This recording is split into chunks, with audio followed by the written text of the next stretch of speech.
Imagine someone accuses you of something you didn't do, and yet you still get arrested for it. This happened countless times during the Cold War era in America. I learned about this in my AP US history class. The Cold War in America resulted in McCarthyism, the Red Scare, and more women in the workforce. First, I will talk about McCarthyism, then describe the Red Scare, and then discuss women in the workforce. As I was describing before, likely innocent people were being arrested or doxxed due to the accusation of being involved with communism in some sort of way. This concept is called McCarthyism and was made by Senator Joseph McCarthy. McCarthy put a series of investigations into motion on government officials. McCarthy accused them of being involved with communism, a very common enemy in the United States, and felt it was his job to expose them.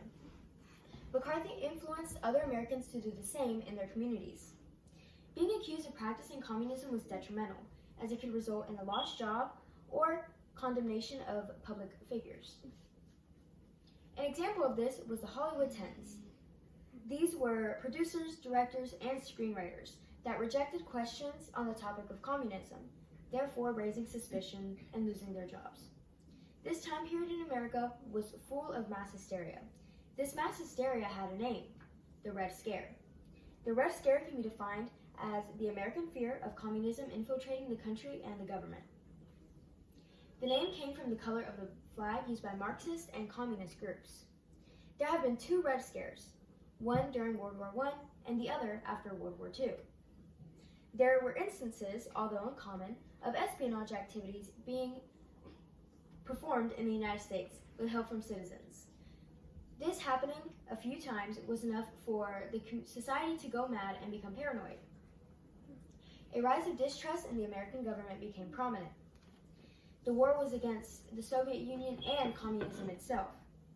America was being affected domestically as well as foreign issues with this Cold War.